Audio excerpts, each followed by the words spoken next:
cuidando do seu testemunho, né? E o versículo é Hebreus 12:1 que diz assim, portanto, nós também, pois estamos rodeados de tão grande nuvem de testemunhas, deixemos todo embaraço e o pecado que tão de perto nos rodeia, e corramos com perseverança a carreira que nos está proposta. Então, você vê que esse versículo, né, ele fala claramente da gente estar correndo com perseverança a uma proposta, a um chamado, e todo mundo foi chamado aqui para ser doce, todo mundo foi chamado para ser líder. Essa casa aqui vocês abriram, Deus está operando. Amém. Esse testemunho da minha mãe também, você vê que tem a ver com aquilo que acontece quando a gente nem percebeu isso, né? Porque meu sonho talvez seja, talvez até por uma questão pessoal, eu queria poder, estar podendo ajudar, mas Deus fez o que é mais importante, né? Isso que é importante. Então é fruto do quê? De uma vida e um testemunho. Só que durante muito tempo a gente nos acostuma a hábitos que não são de acordo com o coração de Deus. Mesmo como filhos de Deus, somos tendenciosos a adquirir muitos hábitos que são reprovados pela Bíblia. Então o testemunho é algo fundamental, né? Estamos debaixo de um decreto que requer de nós uma legitimidade. Presta atenção nisso, porque muitas pessoas, né?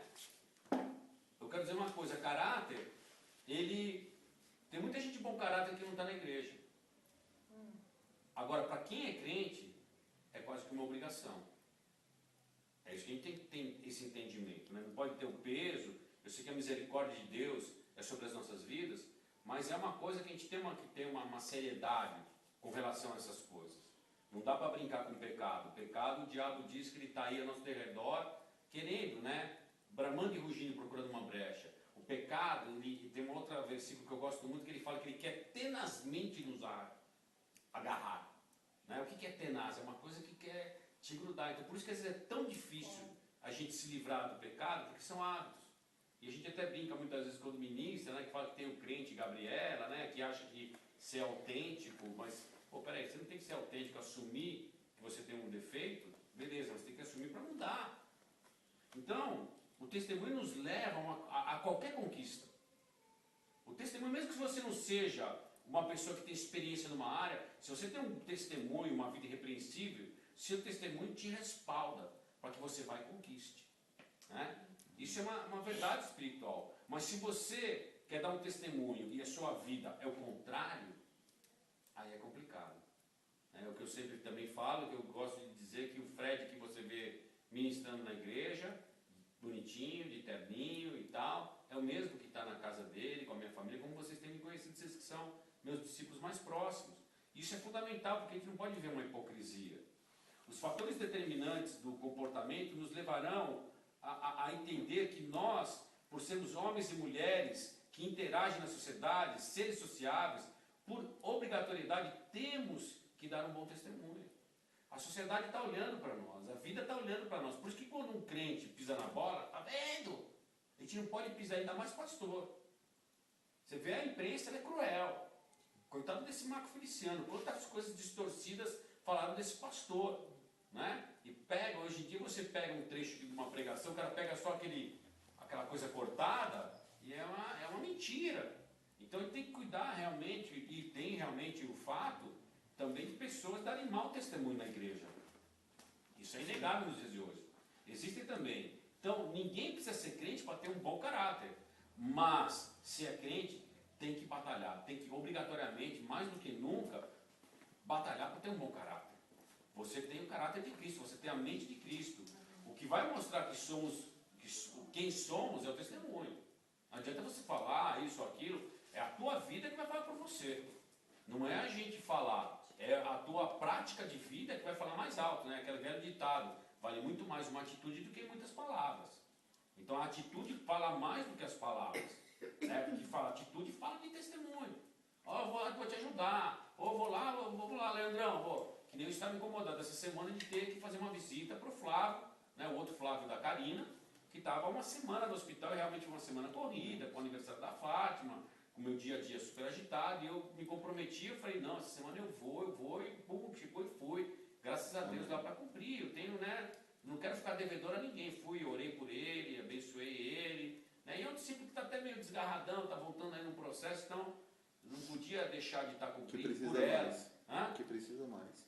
Precisa por um lado, eu sinto por espiritualmente, mas por outro, se a pessoa não quer também é complicado, né? Então eu me comprometi assim, mais por ela, na verdade, né? Então, mesmo nossos hábitos são resultados dos momentos e lugares dos quais nós vivemos. Então tem que ter um entendimento do que esses hábitos são.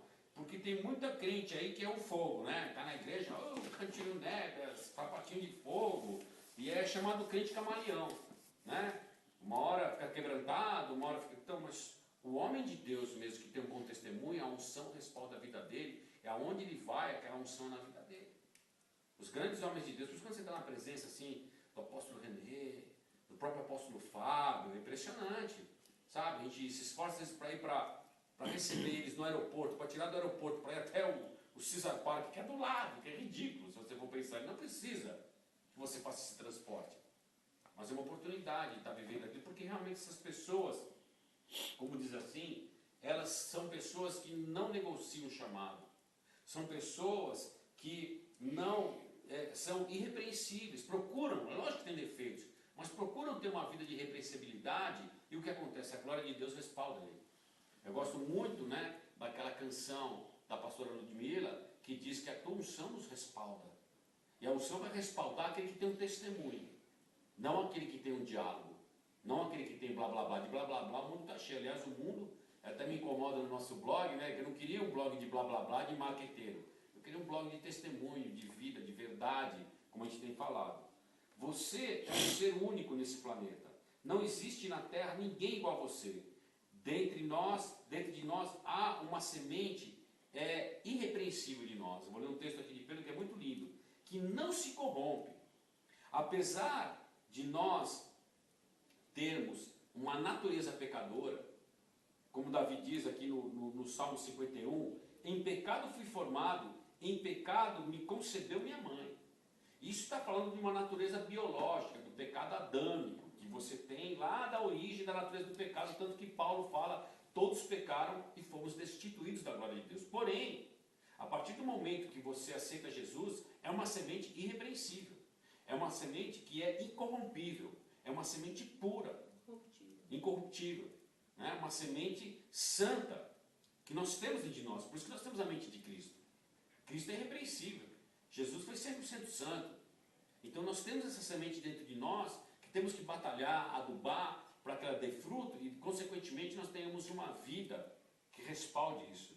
Temos alegria, temos amor, temos prazer, temos tudo isso que nós falamos, mas com uma vida sem pecado, né? Com uma vida que respalda.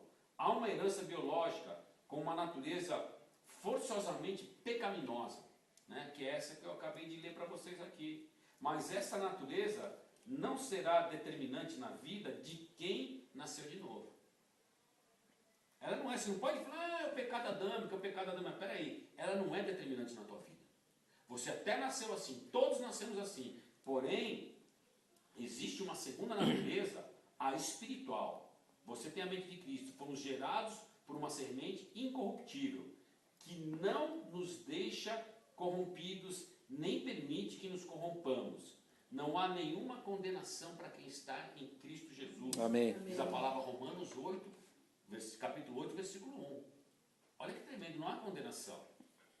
Aí que você começa a entender aquilo que Paulo fala da obra da carne e do fruto do Espírito. Eles são diametralmente opostos. Você nasce com a natureza biológica corrompida, do pecado, na carne.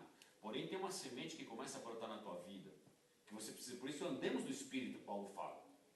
Não deixemos de andar no Espírito. Aí a importância de você ter nutriente para a tua vida espiritual, porque senão você fica fraco, a balança vai pender para o lado carnal. O que é ser espiritual?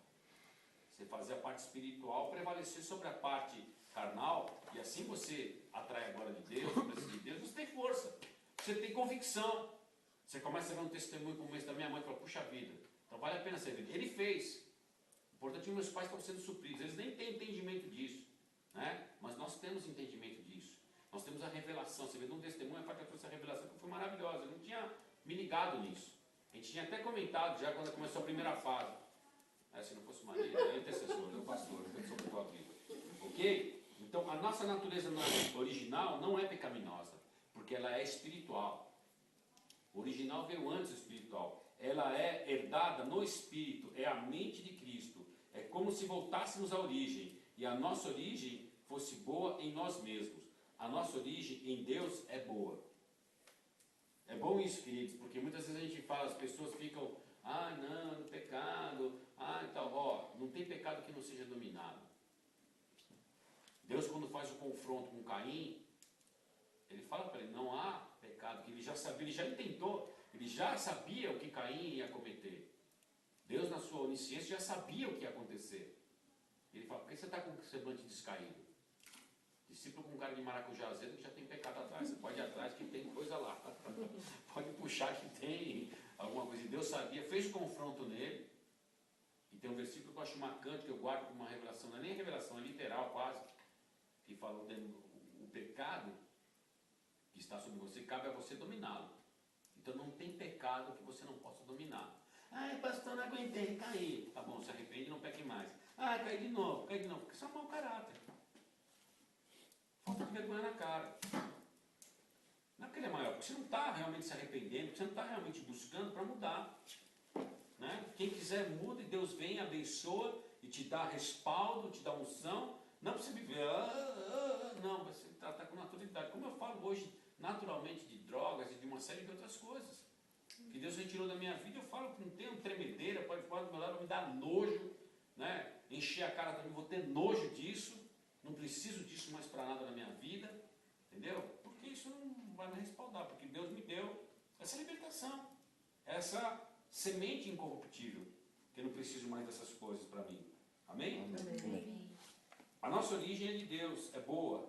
O que vemos em 2 Pedro 1:4 e em 1 Pedro 1:23 são determinantes para saber o tipo de natureza e de semente que nós temos e somos, pelas quais nos têm sido doadas as suas preciosas e muito grandiosas promessas, para que, por meio delas, nos tornemos coparticipantes da natureza divina, livrando-nos de toda a corrupção e padrão que existe nesse mundo.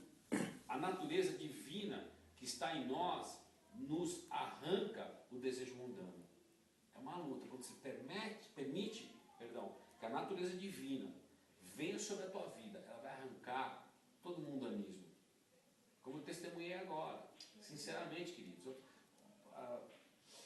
linguagem corrompida, linguagem de palavrão, eu tinha tudo isso, não tenho, não quero, tenho bode disso hoje, tenho uma versão dessas coisas hoje, né? E uma série de outras coisas, e não é só comigo, muitos, todos nós temos. Agora tem que ter isso daqui. Há uma competição entre a natureza biológica, que é pecaminosa, e a natureza espiritual, que é santa, né? Que é Romanos 7 aqui, aquele que está em Cristo é uma nova pessoa, é uma nova criatura, né? As coisas elas se passaram e eis que tudo se fez novo. Por isso que as pessoas não entendem, essa Christochen, né? Como é o nome da menina lá que matou o pai e a mãe? Hitchcock. Suzana lá. Suzana, um nome alemão difícil de pronunciar. Porém, o ser humano não quer aceitar. Porque que prender ela no passado. Essa menina tem que morrer, tem que matar, tem que ficar com prisão. Foi hediondo o que ela fez? Foi. Foi meio quase indesculpável, foi, mas para Deus. Ela virou pastora? Eu não sei direito, eu vi essa notícia por alto. Quem virou pastora acho que foi Mas eu vi não, ela também. O que matou a filha da... Também. Não, Bom, não sei como é que é a vida, mas enfim, mas Deus tem essa capacidade de fazer dela uma nova criatura. Amém. A gente sabe de pastores que eram criminosos, que eram traficantes, é essa semente corruptível. Deus tem essa capacidade, tem essa misericórdia. Então, nós temos essa condição de vencer. Por isso que a gente tem que batalhar por essas sementes. Amém. Olha só, para finalizar o que diz aqui 1 Pedro 1:23, que é muito lindo. Pois fomos gerados não da semente corruptível, mas da incorruptível, mediante a palavra de Deus, a qual vive e permanece para sempre dentro de nós. Pois toda a carne é como a erva, e toda a glória como a flor da erva. Seca-se a erva e cai a sua flor, porém a palavra do Senhor permanece eternamente. Amém.